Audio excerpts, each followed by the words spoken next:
이 노벨상을 만든 이 노벨은 행복한 사람이 아니었습니다. 그는 결혼을 한 적도 없고 자식도 없고 또 학문이나 평화하고는 상관이 없는 사람이었습니다. 이 사람은 액체로 된 이 폭탄 TNT를 고체로 만드는 데 성공하면서 떼돈을 번 엄청난 돈을 번 사람이었습니다. 근데 이 사람은 자신의 이미지를 바꾸는 데 성공했습니다. 이 사람은 자신의 전 재산을 학문의 발전에 기여한 사람들, 또 세계 평화에 기여한 사람들에게 상을 주도록 유언을 하고 재산을 남겨놓았는데 1901년부터 이 노벨상이 주어지게 됩니다. 노벨상의 상금이 지금도 몇 억 정도 굉장히 액수가 많고, 그 옛날에는 모든 상의 그 상금 다 합쳐도 노벨상을 따라올 없을 정도로 상금이 굉장히 컸고 권위가 있는 이런 상이 되었습니다. 그래서 학자들, 또 이런 작가들, 정치인들 가을만 되면 막 가슴이 설레이면서 혹시 내가 그런 상을 받을 수 없는가, 전 세계가 술렁술거릴 정도로 이 상이 유명한 권위 있는 상이 되었습니다. 이것을 보면 이미지를 바꾼다 하는 것이 참 얼마나 중요한지 알 수가 있습니다. 성경을 보면 솔로몬은 하나님의 성전을 지음으로써 복이란 복은 다 받은 사람입니다. 지혜의 복도 받고 부귀영화의 복을 받고 모든 좋은 복들은 다 받았습니다. 근데 성경에서 솔로몬에 대한 평가는 별로 좋지 못한 것을 볼 수가 있습니다. 제일 중요한 것이 예수님의 평가인데, 예수님은 뭐라고 평가하셨는가? 솔로몬이 그 모든 영광으로 입었던 그 옷들, 그 누렸던 영광도 들꽃 하나만 못하다, 이렇게 평가하고 있습니다. 이것을 보면 이 솔로몬에 대한 예수님의 평가가 그 모든 그 영광, 그가 누렸던 그 모든 인기들, 그가 입었던 그 옷들이 들꽃 하나만 못하다, 이게 예수님의 평가였던 것입니다. 이 동남아시아를 여행을 해보면 교회 찾기가 어려운 것을 볼 수 있습니다. 일본에서 없는 것이라고 하면 산에는 무덤이 없고 도시에는 십자가가 없다, 이렇게 말 정도로 산에는 무덤이 없습니다. 일본에는 전부 사람 사는 옆에 무덤이 이렇게 낙골당처럼 만들어져 있고 십자가를 보기가 어렵습니다. 간혹 보면 십자가 있는데 교회가 아니고 예식장일 때가 많습니다. 교회는 딱 붙어 있습니다. 예배 시간 언제, 설교자 누구, 딱 이게 붙어 있는 게 교회고, 그냥 십자가만 붙어 있는 것은 예식장인 경우가 많습니다. 태국에 가보면 길에 중들은 많이 이렇게 다니고 절이 막 황금색으로, 우리나라하고 색깔이 다릅니다. 굉장히 화려하게 되어 있고 실제로 지붕에 황금을 입히기도 합니다. 입히다 뗐다 이렇게 하면서 실제로 황금을 입히기도 하는데 교회를 찾기는 아주 어렵습니다. 근데 우리나라는 거리마다 교회가 있고 농촌에 가도 반드시 교회가 있고, 그리고 서울 같은 데서 밤에 남산에서 내리다 보면 온 도시가 붉은 십자가가 덮고 있을 정도로 교회가 많은 것을 볼 수가 있습니다. 어떤 사람은 비아냥거리기를 커피숍보다 교회가 많다, 이런 이야기를 하고 있습니다. 그런데 만약 이 모든 십자가 밑에서 이 교회에서 막 석유가 펑펑 쏟아져 나온다면, 황금이 생산이 된다면, 보석들이 막 나온다면, 이거는 막 대박을 터뜨린 것입니다. 이거는 막 우리 한국은 정말 대박을 터뜨린 나라가 되는 것입니다. 그런데 이 교회의 십자가에서는 검은 기름, 눈에 보이는 보석이 나오는 것이 아니고 하얀 기름, 성령의 기름이 막 쏟아져 나오는 것입니다. 그런데 왜 한국에 이런 많은 교회가 사람들로부터 환영을 받지 못할까? 커피숍하고 비교가 될 정도로 사람들은 격화시켜서 이야기를 하는가? 그것은 이 모델이 잘못되었기 때문입니다. 많은 교회 모델이 대교회의 급성장한 교회 모델을 가지고 이제 따라가고 있는데, 그것이 이제 대박처럼 보입니다. 솔로몬의 이 축복처럼 대박처럼 보이는데, 비유를 들자면 우물의 시설은 어마어마한데 물 나오는 구멍은 작은 것과 같습니다. 조그만 것과 같습니다. 한국 교회도 소망이 있습니다. 모델을 바꾸면 대교회의 모델이 아니고 동부교회 모델로 바꾸면, 그냥 하는 소리가 아닙니다. 제가 걸어온 길을 따라오면, 소망이 있습니다. 그렇지 않고 벌써 이제 이게 드러나고 있습니다. 시설은 어마어마하게 좋은데 막상 물 나오는 구멍이 막 좁으니까 이게 해결이 안 되는 것입니다.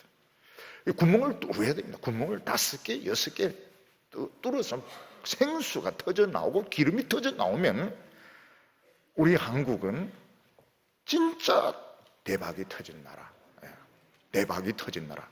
통일이 문제가 안 되는, 물론 통일도 돼야 되지만 정말 복받은 나라.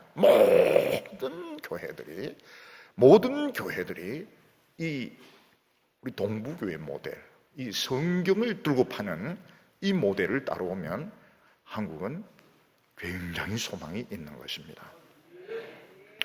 이 솔로몬은 성전을 하나 지어가지고 복이란 복은 다 받았습니다.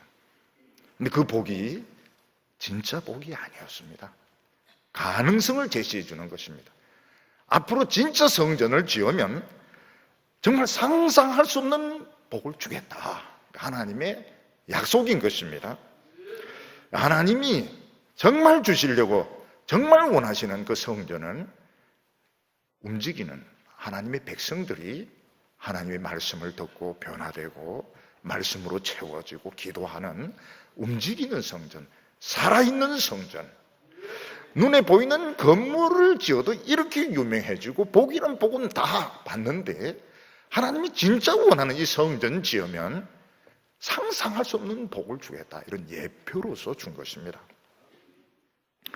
그런데 이 솔로몬은 그까지는 머리가 돌아가지 않습니다. 솔로몬은 이 경영의 능력이 뛰어나기 때문에 눈에 보이는 이 집을 정말 멋지게 짓습니다. 그리고는 실제로 채워야 될 하나님의 백성들을 말씀으로 채우고 부흥이 일어나는 이것을 제대로 하지 못합니다. 그런데 그 아버지 다윗은 정반대입니다. 아버지 다윗은 눈에 보이는 이 건물은 짓지 못합니다. 그런데 그 한평생 하나님의 말씀을 연구했고 또 기도했고 시로서 설교로서 백성들을 가르쳤는데 이게 막 부흥이 일어나는 것입니다. 하나님이 진정으로 원하시는 것은 건물이 아니었습니다. 건물이 아니고 이스라엘 백성들 한 명 한 명이 말씀으로 충만해지고 변화받고 살아있는 하나님의 백성이 되는 것을 원했던 겁니다. 이는 국내에서도 통합니다. 선교에서도 통합니다. 이것은 농촌에서도 통합니다.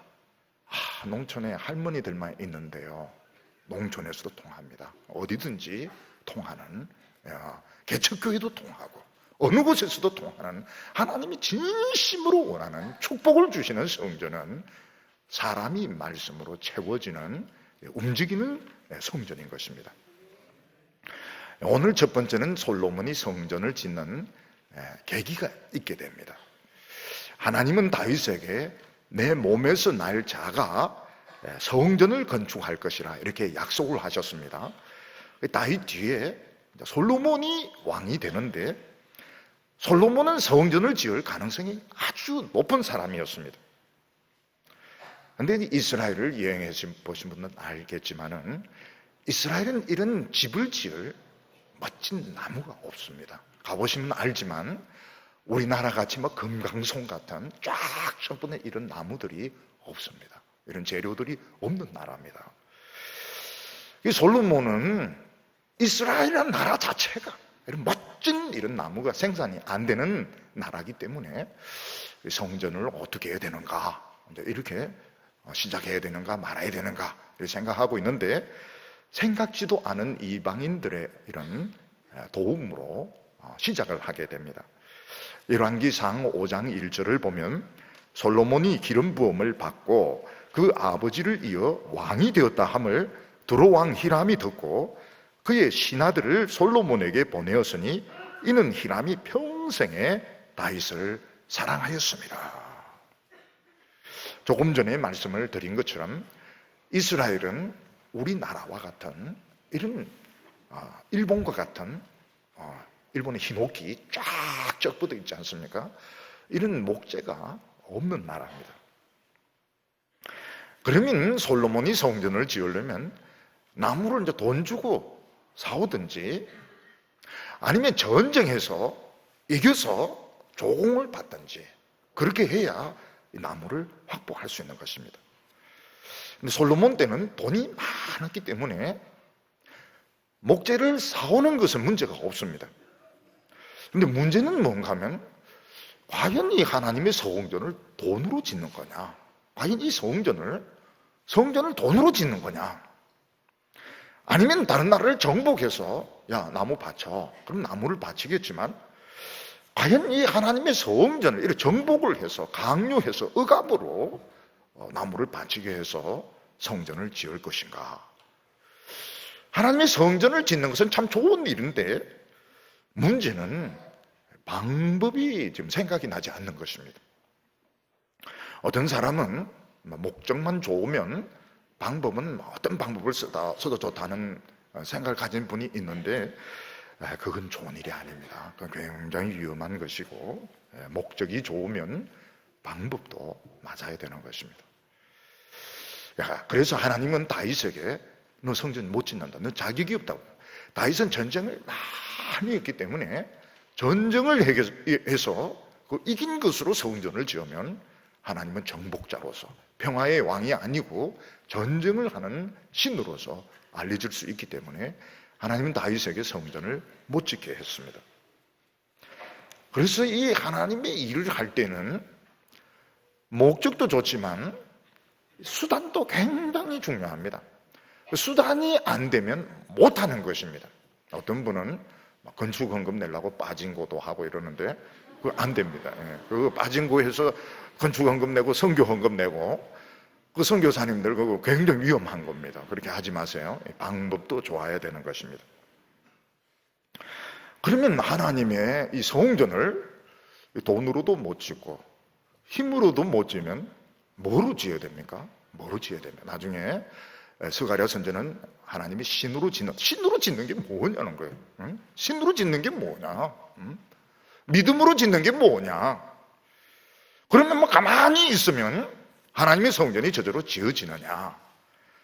생각지도 않았던 이방인들의 방문으로 성전은 지어지게 됩니다. 두로 왕 히람은 자기가 평소에 존경하던 다윗의 아들이 왕이 되었다 하는 그 소문을 듣고 너무너무 반가워서 친선 사절단을 예루살렘에 보내게 됩니다.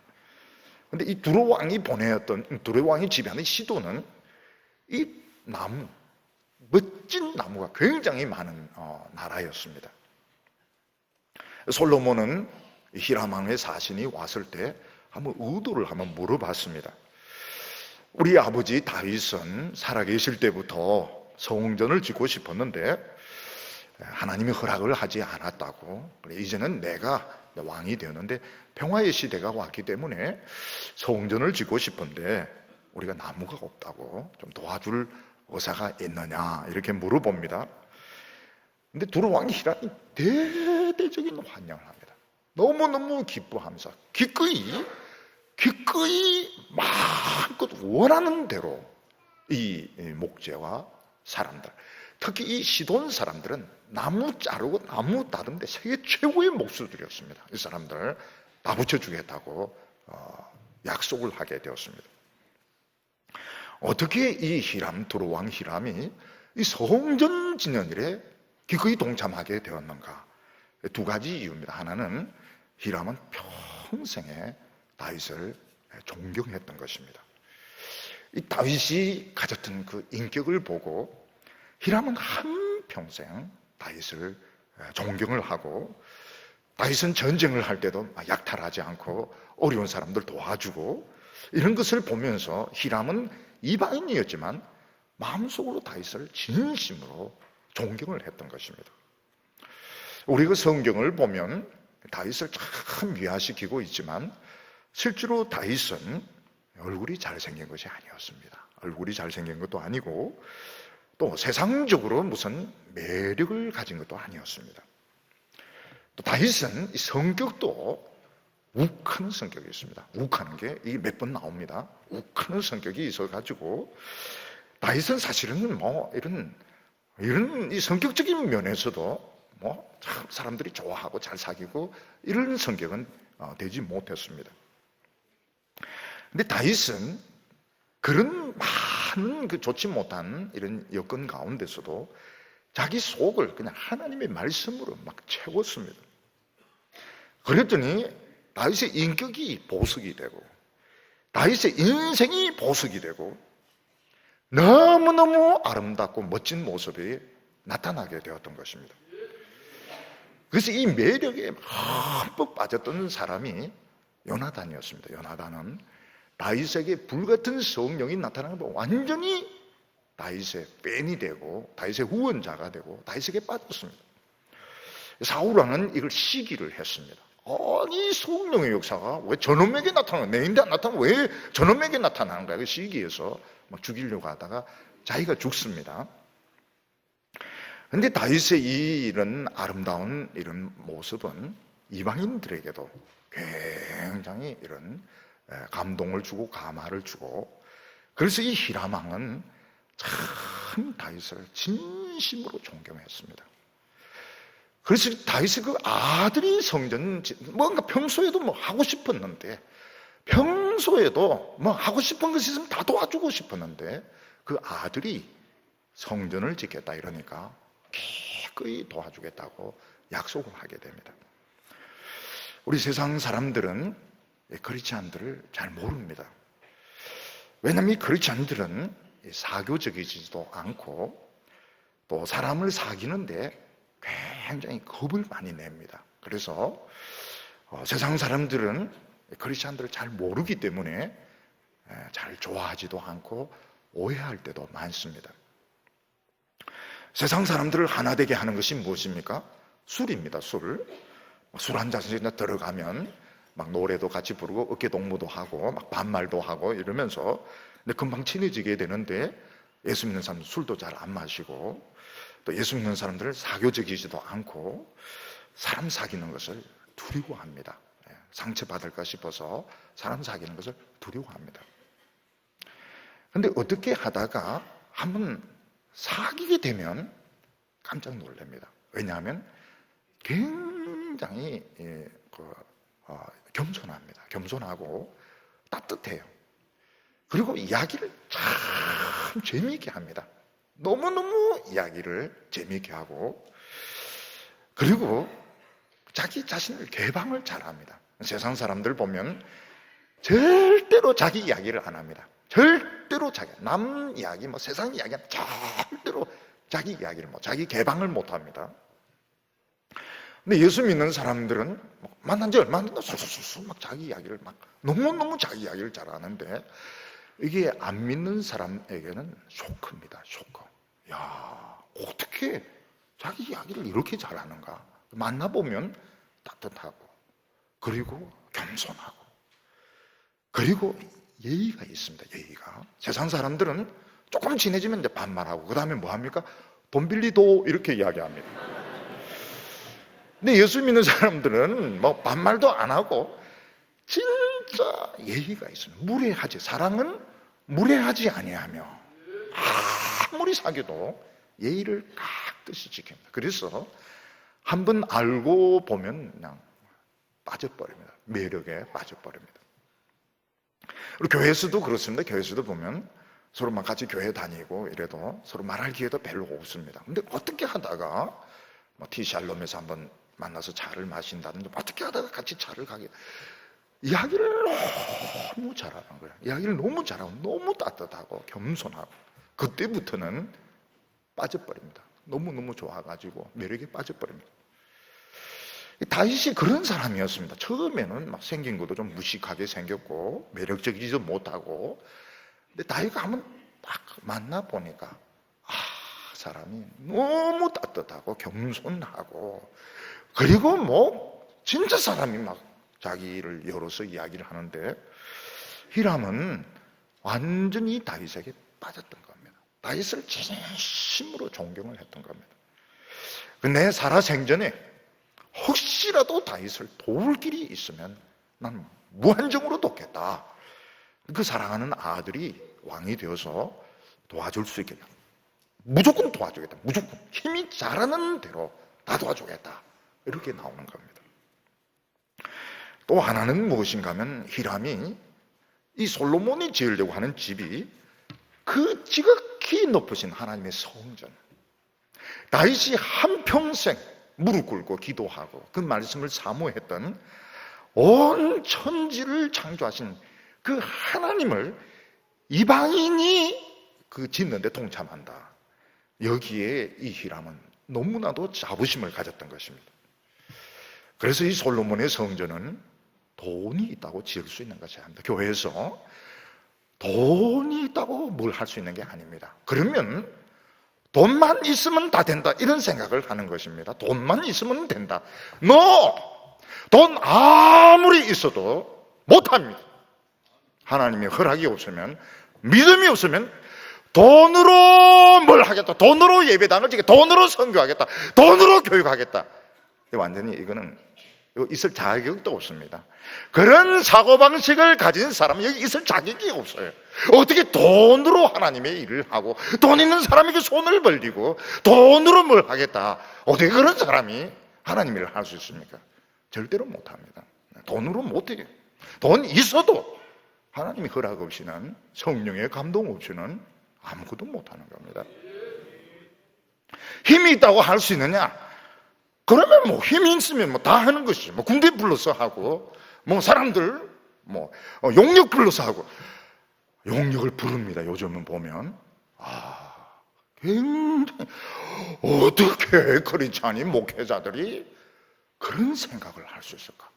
용역을 불러서 교회를 지키고, 용역을 불러서 자기를 지키고, 어떻게 그런 생각, 하나님의 성전 교회를 어떻게 힘을 가진 사람들을 불러가지고, 이런 것은 상상할 수 없는 겁니다. 어떻게 그런 사람들이 목회자고, 어떻게 그런 사람들이 교회를 지키고, 있을 수 없는 일이죠. 있을 수 없는 일이죠. 절대로 하나님의 교회는 돈으로 하겠다는 생각 때려치워야 됩니다. 돈으로 선교하고, 돈으로 교육하고, 돈으로 때려치워야 됩니다. 그런 사고방식을 가지고 교회를 하려고, 목회를 하려고 하면 때려치워야 되는 거예요.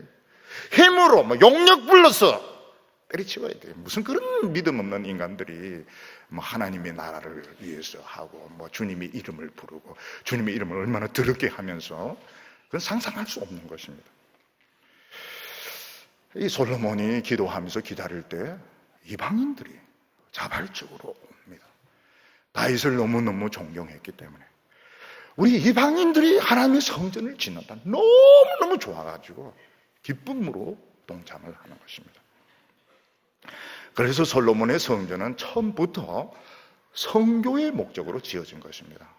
솔로몬의 성전은 처음부터, 애당초부터 선교의 목적을 가지고, 이방인들이 동참하고, 많은 이방인들이 와서 기도하게, 왜? 왜냐면 우리가 동참했기 때문에.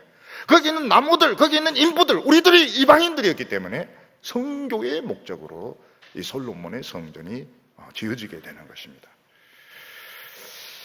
하나님께서 모세에게 성전을 짓게 하셨을 때는 성전은 이동식 텐트였습니다. 그것은 이스라엘 백성들이 어디를 가든지 하나님이 함께 동행하신다는 뜻입니다.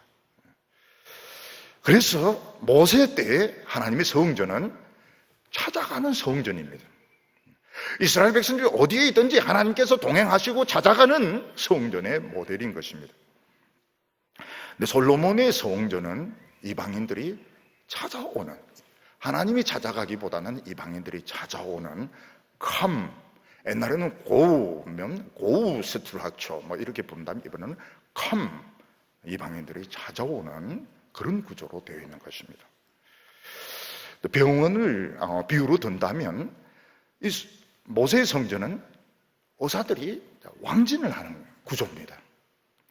우리 어렸을 때만 해도 의사 선생님들이 가방을 들고 아픈 사람들을 막 왕진을 갔습니다. 집에 가서 뭐 이렇게 청진기도 대어보고 뭐 약도 지어주기도 하고. 그래서 옛날에는 보면 의사 선생님들이 환자들이 부르면 찾아갔습니다. 그걸 사명으로 생각했습니다. 근데 지금은 이제 그렇게 하기보다 큰 병원을 지어놓고 환자들이 찾아옵니다. 찾아와서 밖에 쭉 대기하고 있다가 순서가 되면 이제 들어가서 의사 선생님을 만나고 이런 치료를 받는 이런 구조로 되어 있습니다. 그러니까 옛날에는 보면 참 인간적이죠. 의사 선생님이 이제 찾아가서 애들 머리 쓰다듬어 주기도 하고 똥개들 막 이렇게 긁어주기도 하면서 환자의 가족 이런 상황들은 이제 다 합니다. 그리고 돈은 좀 너무 적게 받아요. 지금은 이제 병원을 크게 지어놓고 환자들이 막 와서 대기를 해서 번호표를 받아가지고 이 진료를 받고 치료를 받게 됩니다. 어떻게 보면 효율적이죠. 그러나 이렇게 되면 돈벌이에 빠질 수 있고 그리고 경영에 빠질 수 있는 이런 단점이 있습니다. 물론 옛날같이 그렇게 할 수는 없지만은 지금 이제 병원 크게 지어놓고 이제 환자들 오기를 이제 기다리면 돈벌이에 더 관심을 가지고 경영에 더 관심을 가지고 환자에게 대해서는 소홀해질 수 있는 이런 단점이 있습니다. 오히려 병원이 막 너무너무 어리어리하면 가난한 사람들이 못 들어오는 장기려 박사, 이제 부산의 보건병원 원장 아닙니까? 참 이분이 이제 존경받는 것이 뭔가 하면 수술 받고 치료비를 못 내는 환자를 밤에 도망을 시킵니다. 도망을. 원장님이 와가지고 가세요. 도망을 시키는 겁니다. 많이 도망가세요. 환자들 도망가는 게 돈이 도망가는 것인데 이 사람은 환자를 막 빼돌린 것입니다. 빼돌려봤어요. 그래서 이 환자들이 잊지를 못합니다. 장기려 박사 이러면 우리를 빼돌린 정말 그 의사 같은 분, 정말 존경하는 분.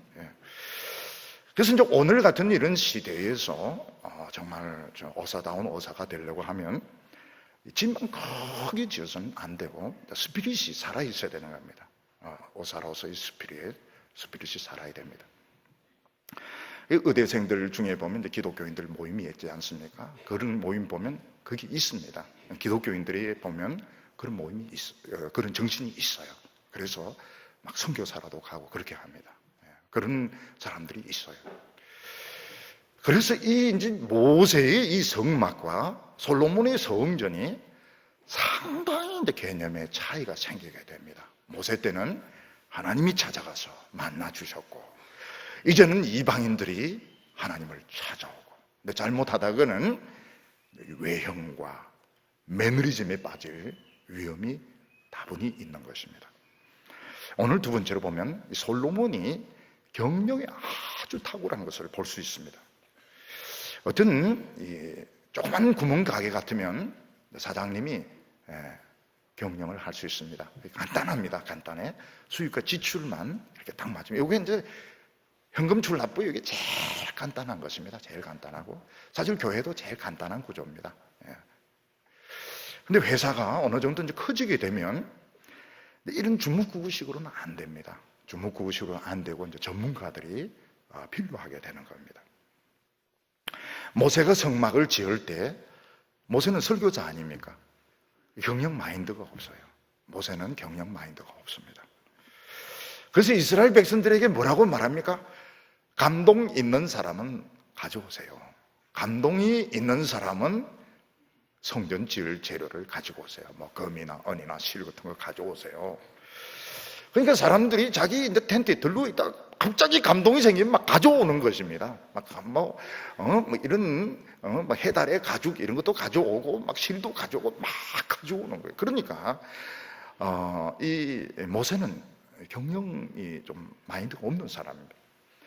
그러니까 막 너도 나도 막 가지고 오니까 쓸데없는 것도 많고, 너무 이게 한꺼번에 많이 오니까 일을 못하는 겁니다. 막 여기저기 쌓는데 분류도 어렵고, 사람들이 막 할머니도 가져오고 애도 가지고 오고 막 가져오니까 이게 일을 할 수가 없는 겁니다. 그래서 그 일하는 사람들이 솔로몬에게, 모세에게 부탁을 합니다. 아니, 좀 그만 가져오게. 도저히 일을 못하겠다. 일 좀 하려면 뭐, 어떤 할머니가 실 가지고 오고, 뭐, 또 애가 또 무슨 가죽 가지고 오고 이러니까 일을 못하게 좀 스톱시키라고. 그래서 모세가 스톱을 시킵니다. 모질에, 나중에 모질합니다. 이 서흥전에 보면 물두멍이라고 청동으로 만드는 큰 통이 있는데 그 재료가 모질합니다. 그러니까 또 성전에서 이제 봉사하는, 우리로 치면 이제 여전도에 속하는 겁니다. 그분들 거울을 또 다 거두어가지고, 거울을 녹여가지고 결국 이 큰 이 물통을 만드는 겁니다. 근데 워낙 성령의 역사가 강하니까 딱 맞아요. 모세는 경영에 이런 마인드가 없어도 워낙 성령이 강하게 역사하니까 중국식으로 해도 결국은 다 맞는 겁니다. 근데 일단 솔로몬 때는 규모 자체도 더 크고, 재료도 더 복잡하고, 사람도 더 많고, 그래서 모세 같은 이런 주문구구식으로는 지을 수가 없었습니다. 솔로몬은 경영이 아주 탁월한 사람이었습니다. 우선 솔로몬은 이 성전에 드는 이 많은 목재들을 돈 주고 사질 않습니다. 돈 한 푼 없이 목재를 구입을 합니다. 어떻게 목재를 구입하는가 하면, 두로는, 나무는 정말 많습니다. 경상도 말로 천지 삐까리라 이러더만은, 정말 그 두로는, 목재는 정말 많습니다. 근데 땅이 척박해서 밀이나 이런 보리나 양식이 없습니다. 근데 이스라엘 북부 평지를 이제 이스라엘이라고 말합니다. 이스라엘은 지명을 말합니다. 거기는 밀이나 보리가 많이 생산되었습니다. 그래서 이 솔로몬은 이걸 교환을 합니다. 그 목재와 이 양식을 교환을 합니다. 이게 서로가 서로에게 필요한 겁니다. 결국 어떤 관계가 지속이 되려고 하면 one side는 오래 못 갑니다. 한쪽만 계속 희생하는 것은 어느 순간은 좀 억울하다, 이런 생각이 들면서 결국은 관계가 오래 가지 않습니다. 서로가 서로에게 필요할 때, 그때는 이제 관계가 부드러우면서 지속적인 관계가 지속이 되게 되는데, 솔로몬은 이제 그 방법을 썼던 것입니다. 너희들은 나무를 내달라, 우리는 양식을 제공해 주겠다. 서로가 서로에게 필요하니까 결국은 교환으로 성전을 짓게 되었습니다. 이것을 보면 솔로몬이 벌써 경영 능력이 모세하고는 벌써 틀린 겁니다. 경영 능력이 머리가 막 돌아갑니다. 그리고 인부들은 어떻게 하느냐? 인부들은 외국 노예들에게 공짜로 일을 다 시켰습니다. 그래서 노예들은 돈을 줄 필요가 없으니까 정말 돈 안 들이고 솔로몬은 이 성전을 짓게 된 것입니다. 5장 10절과 11절을 보면, 솔로몬의 모든 원대로 백향목 제목과 잣나무 제목을 주매 솔로몬이 히람에게 그 궁정의 음식물로 밀 1만 고루와 맑은 기름 20고루를 주고 해마다 그와 같이 주었더라.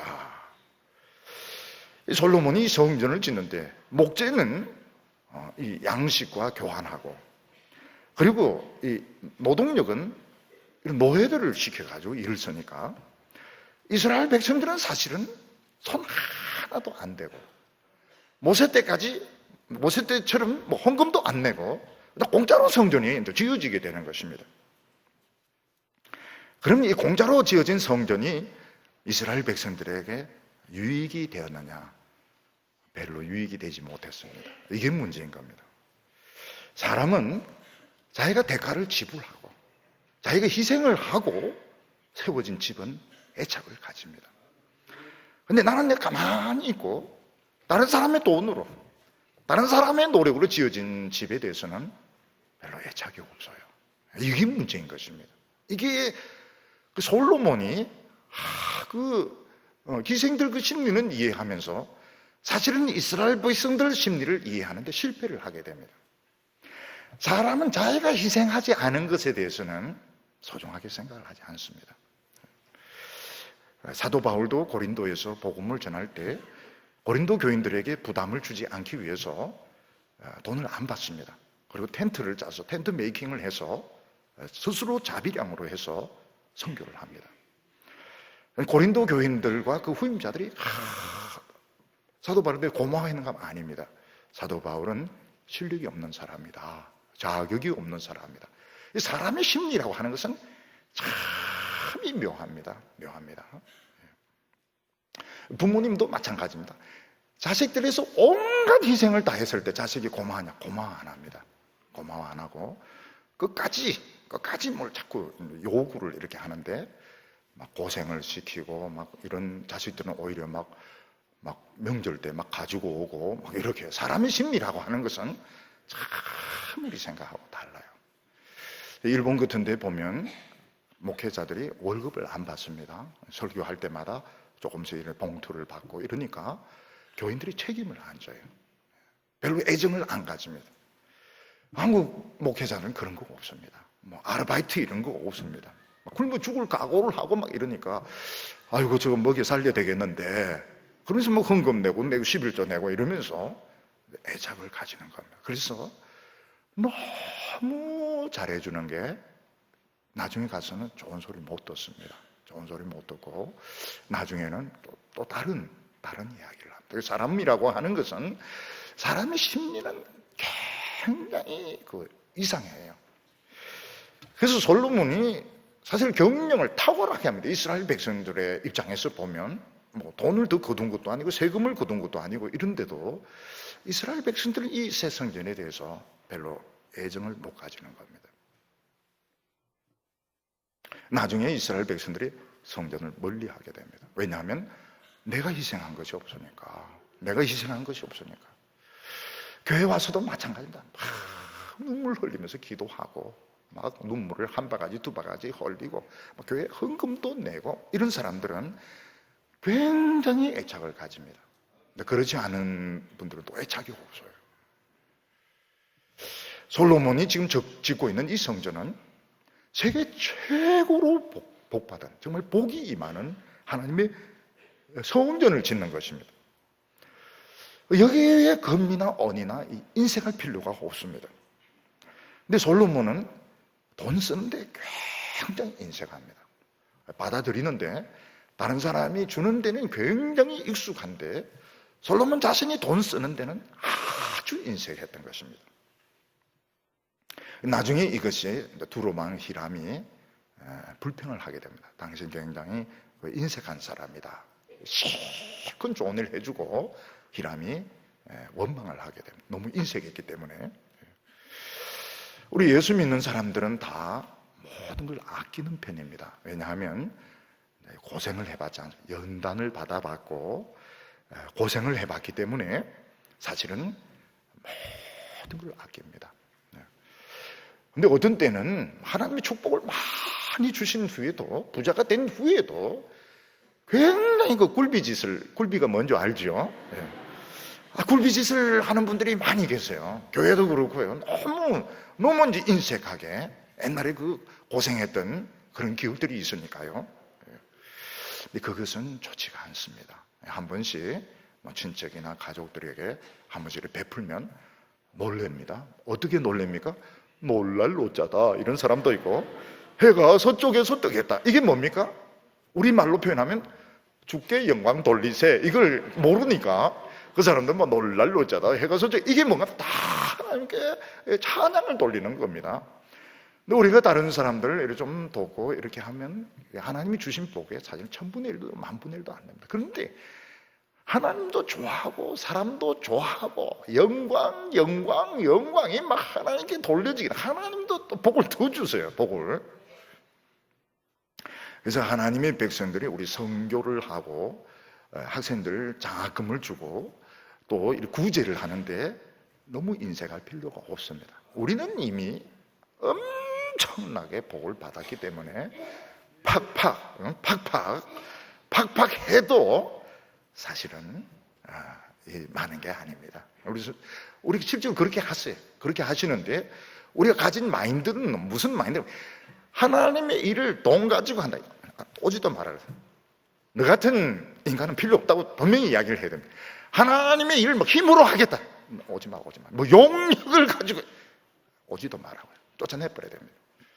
그리고 하나님으로부터 우리는 무지무지한 복을 받았기 때문에 조금씩 주는, 베푸는 이런 훈련들을 받을 필요가 있습니다. 솔로몬은 사람도 아주 인력 관리를 탁월하게 합니다. 동원된 그 인부들이 아마 연 인원이겠죠. 18만 3,300명이 동원이 되는데 이방 노예들을 딱 조직을 해서 일을 시킵니다. 그리고 사람이 모질해요. 그러니까 이스라엘 백성들에게 부역을 시키게 되는 겁니다. 이것 때문에 결국 이스라엘이 망하게 됩니다. 이스라엘은 노예가 아니기 때문에 부역이 없습니다. 부역이라고 하는 것은 강제로 일을 하는 것입니다. 강제로. 자원해서 봉사하는 건 있습니다. 나시린의 제도가 있어서 자기가 스스로 자원해서 봉사하는 건 있습니다. 그러나 부역은 없습니다. 이스라엘 백성들은 노예가 아니기 때문에 부역이 없습니다. 강제로, 억지로 일을 시키는 거 없습니다. 근데 솔로몬은 경영 마인드가 막 돌아갑니다. 그래서 노예의 이런 예들을 막 이스라엘 백성들이 막 적용을 시켜서 사실은 돈도 안 주고 막 일 시키게 됩니다. 이 조그만 이기심. 이스라엘 백성들이 일을 시키면 자원하든지 돈을 주든지 이래야 되는데 이기심이 발동을 해서 이방인 노예들에 준해서 막 일을 시키는데 이 작은 그 이기심 때문에 나중에 이스라엘 12지파 중에 10지파가 떨어져 나가게 됩니다. 조금 돈 아끼려고 하다가 망해버리게 됩니다. 나름대로 머리를 쓴다고 썼는데 인간 심리를 파악하는데 실패를 했던 겁니다. 그래서 하나님의 백성들, 하나님의 종들은 미리 손해보는 것이 좋습니다. 미리 손해보고 미리 줄 건 주고 미리 깨질 건 깨지고 미리 고통당하는 건 고통당해버리고 이게 훨씬 싸게 먹힙니다. 조금 아끼려고 인색하게 하고 조금 더 잘하려고 하는데 나중에 보면 어떻게 됩니까? 인심이 다 등을 돌려버리게 됩니다. 이게 무서운 겁니다. 이게 굉장히 무서운 겁니다. 이스라엘 사람들 중에서는 참 하나님의 영광을 위해서 자원하는 사람도 있었지만 이 솔로몬이 자기 권위를 더 부각시키기 위해서 성전을 이용한다 이런 생각을 가진 사람도 다소가 있었던 것입니다. 교회가 중요한 것은 사람의 죄를 씻는 것이 최고로 중요합니다. 크든 작든 이거보다 사람들에서 죄 씻고 은혜 받고 변화받는 거 이거보다 더 중요한 것이 없습니다. 교회는 변화가 안 되는 교회는 죽은 교회입니다. 쓸모없는 교회입니다. 하나님이 폐기 처분할 것입니다. 솔로몬은 경영에는 탁월했지만 이스라엘 백성들의 마음을 잃지를 못했습니다. 결국 전체 이스라엘 백성들의 그 마음을 잡으려면 겸손해야 됩니다. 사람들이 다 자기가 잘났기 때문에 자기가 잘났고 자기가 최고라고 생각했기 때문에 자기가 잘난 체 하는데 속으로 네가 뭔데 이런 마음들이 다 있습니다. 자기를 낮추면 그렇지 참 그렇지 하나님의 나라는 틀리지 이러면서 진짜 고개가 조금씩 숙여지는 것이고 하나님의 말씀대로 하나님 말씀대로 줄 건 주고 희생할 건 희생하고 여러분 이스라엘 전체가 복을 받는데 그 임금을 좀 아끼려고 노예 규정을 막 적용을 하고 세상 규정을 막 적용하는 바람에 결국 망합니다. 12개 지파 중에 10지파가 떨어져 나가니까 사실은 엄청난 농사 짓는 평지는 북쪽이 다 떨어져 나가는 겁니다. 손해를 보는 것입니다. 그래서 이 하나님의 백성들은 조심해야 됩니다. 경영을 좀 더 잘하고 합리적으로 하고 이러면서 성도들의 마음을 환하게 만들고 백성들의 마음을 화나게 하고, 세금 좀 더 걷는데 막 화나게. 이거는 결국은 나중에 비싼 대가를 지불하는 겁니다. 그건 실패한 정책인 겁니다. 사람의 마음을, 중국에서 뭐라고 말합니까? 민심을 얻는 것이 승리하는 것이고, 한 걸음 더는 천심, 하나님의 마음을.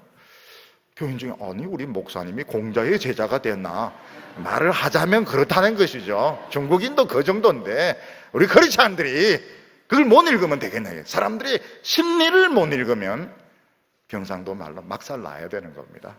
그만둬야 돼. 할 자격이 없는 사람인 겁니다. 솔로몬은 머리는 비상한 사람이지만 이 사람은 이스라엘의 마음을 읽지를 못해서 실패하게 됩니다. 완전히 망해버리게 됩니다. 오늘 세 번째로 이 솔로몬의 성전은 어떤 역할을 하느냐 하는 것입니다. 6장 1절에, 열왕기상 6장 1절에 보면 이스라엘 자손이 애굽 땅에서 나온 지 480년이요 솔로몬이 이스라엘 왕이 된 지 4년 12월 곧 2월에 솔로몬이 여호와를 위하여 성전 건축하기를 시작하였다. 요 구절입니다. 요 구절. 6장 1절 구절이 최고로 중요한 구절입니다. 왜 최고로 중요한 구절인가 하면 애굽 땅에서 나온 지 480년이요. 요 이스라엘의 연대를 결정하는데 결정적으로 중요한 구절이 요 구절입니다. 솔로몬이 성전을 지을 때 출애굽하고 480년 뒤구나. 여기서부터 이스라엘의 연도를 계산을 하게 됩니다. 하나님께서는 거의 480년, 500년 동안 텐트로, 천막으로 이스라엘 백성들의 예배를 받으셨는데 하나님께서 480년 만에 백향목 나무와 돌로 지어진 이런 집으로 성전을 바꾸게 됩니다. 그 안에 있는 기능은 똑같습니다. 지성소나 성소나 이런 기능은 똑같지만은 사실은 제단도 더 많아지게 되고 건물도 커지게 되고 그 다음에 많은 이 부속시설들이 생기게 되는 것입니다. 무슨 의도로 하나님은 480년 동안 펄럭거리는 텐트에 계시다가 왜 거의 500년이 지나서 하나님은 이런 바꾸시는 걸 허락하셨느냐 하는 것입니다.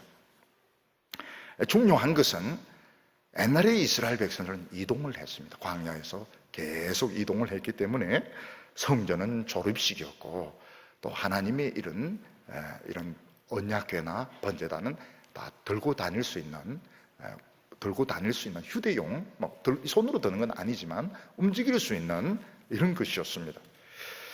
그리고 건축 재료들이 다 광야에서 구할 수 있는 것입니다. 이 조각목이 아카시아입니다. 아카시아는 광야에서 나는 물건이고, 그 해달의 가죽 이런 것도 다 광야에서 나는 것들입니다.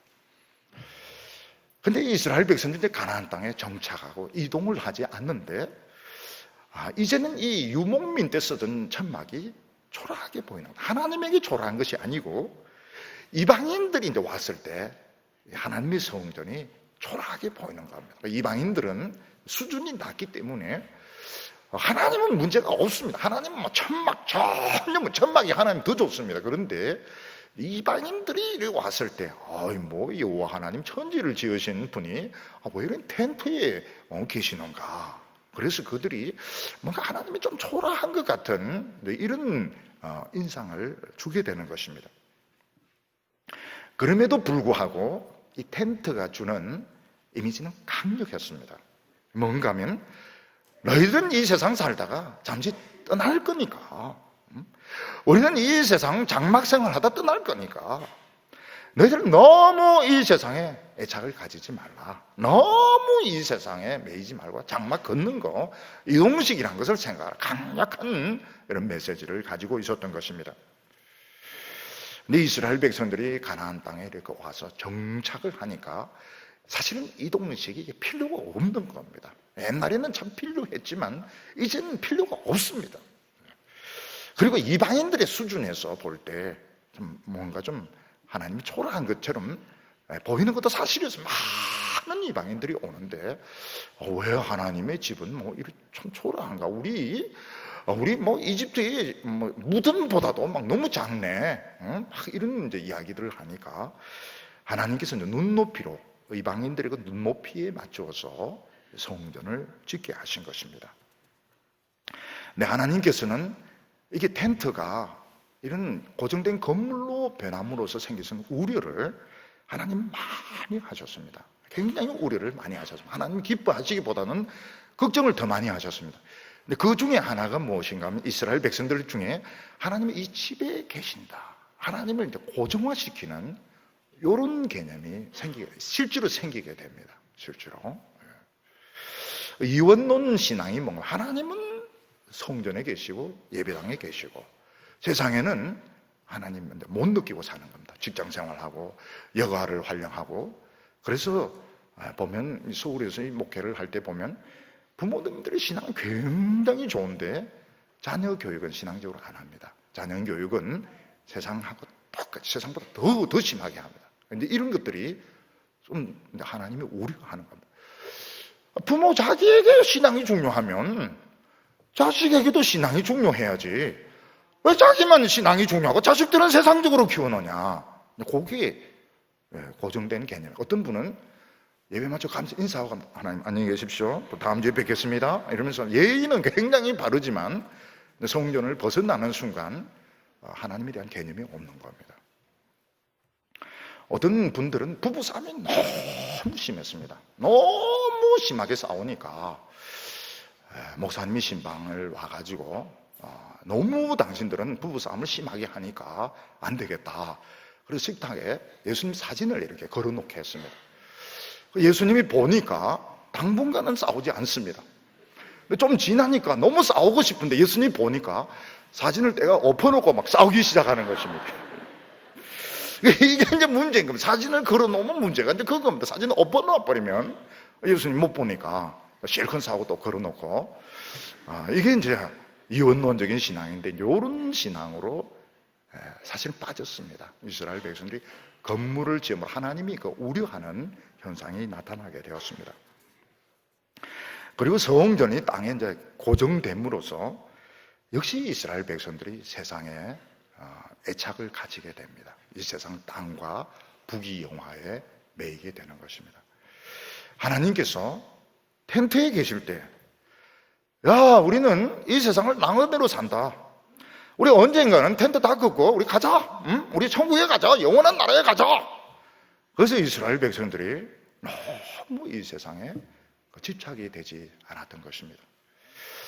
참 그 모세의 그 장인 이드로의 후손은 영원히 집에 안 살기로 맹세를 한 사람이었습니다. 이 사람들은 영원히 집에 안 살기로, 우리는 영원히 나그네 인생, 우리는 영원히 텐트에서 살겠다. 그래서 바벨론 군대가 막 쳐들어오니까 예루살렘을 도망가는데 그 안에 또 텐트 짓고 삽니다. 집에 안 들어갑니다. 우리는 나그네 인생이기 때문에. 하나님께서 그들을 굉장히 사랑하십니다. 레갑 족속들 굉장히 사랑합니다. 에레미야 와서 포도주 한 대접 주면서 더우니까 포도주 마시라. No 와인. 우리 안 마신다. 우리 포도주 안 마신다. 우리 포도주 마시면 헷갈리기 때문에 우리 포도주 안 마신다. 우리 절대로 우리 빈집 맞닥뜨려 안 들어옵니다. 우리는 나그네 인생. 그 사람들 다 삽니다. 하나님이 예루살렘 망하기 전에 그 레갑 족속들, 야이로의 그 후손들 다 빼돌립니다. 그 사람들 다 삽니다. 예루살렘 사람들 건물에 집착하고 집에 집착하고 직장에 집착하고 다 죽습니다. 붙들려 갑니다.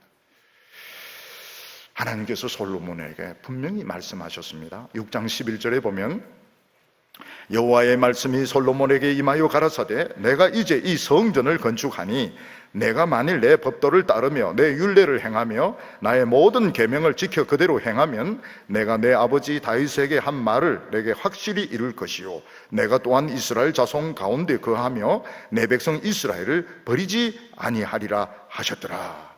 하나님께서 이 성전 짓는 거 이거 다 아니다. 이거는 껍데기고 진짜 네가 해야 될 것은 하나님의 말씀을 연구하고 그 말씀을 지키고 또 백성에게 가르치는 것이다. 이게 알맹이라고 말했습니다. 솔로몬이 그렇게 했더라면 이스라엘은 망하지 않고 분열되지 않습니다. 근데 솔로몬은 머리가 굉장히 이렇게 해봐야 안 알아준다는 걸 안 겁니다. 이렇게 해봐야 사람들 안 알아주고, 우리 아버지 이렇게 했을 때 아들 압살롬이 쫓아내지 않았느냐. 이 아들이 반역을 일으키고 신하들이 다 거기에 붙는데 아무도 안 알아준다. 자기 머리 굴려서 경영하고 연구하고 막 발표하고 무역하고 이게 훨씬 돈이 모이고 인기가 올라가고 그래서 세계 최고의 인기를 누립니다. 그리고 솔로몬은 자기도 모르는 사이에 하나님으로부터 멀어지게 되고 부패하게 되고 이스라엘은 결국은 망하게 되는 것입니다. 오늘 이 한국 교회는 이 대형 교회를 대박으로 생각한 겁니다. 그렇지만 조금 바꾸면 모델을 바꾸면 우리가 하나님의 말씀에 이 구멍을 뚫어야 된다. 팍 쏟아져. 좀 우물에 외모는 좀 빈약하더라도 막 생수가 막 터져 나오면 한국은 분명히 대박을 터뜨릴 것입니다. 엄청난 축복의 나라가 될 줄로 믿습니다. 우리 교회는 사실은 겉으로 드러나는 것은 없습니다. 우리 교회는 학교를 세우고 이런 것도 안 합니다. 병원을 세우는 것도 안 합니다. 근데 교인 한 사람 한 사람을 죽자사자 말씀으로 채우고 구멍을 여러 개를 뚫었습니다. 축복의 구멍, 말씀의 구멍을 여러 개를 뚫었습니다. 솔로몬이 실패한 것을 지금 한국 교회는 따라가고 있습니다. 따라가고 있는데 좋은 길이 아닙니다. 우리 성도님들은 지금 너무너무 좋은 성전을 가지고 있습니다. 다른 사람들에 대해서 열등감을 가질 필요가 없습니다. 그건 모르는 사람들이 하는 것이고 예배 때마다 복을 받고 예배 때마다 기적을 체험하고 자자손손 복을 받는 성도들 다 되시기를 축원합니다. 기도드리겠습니다. 자비로우신 하나님 아버지, 솔로몬이 보지 못했던 성전을 저희들로 하여금 짓게 하여 주심을 감사합니다. 오늘도 하나님으로부터 이 성령의 생수가 터져 나와서 우리 온 성도들 은혜 받게 하시고 얼굴에서 빛이 나게 하여 주시고 사탄의 모든 시험들은 다 물러가게 하여 주시옵소서. 올해 2015년이 환상적인 성공의 해, 축복의 해가 되게 하여 주시옵소서. 예수님의 이름으로 기도하옵나이다.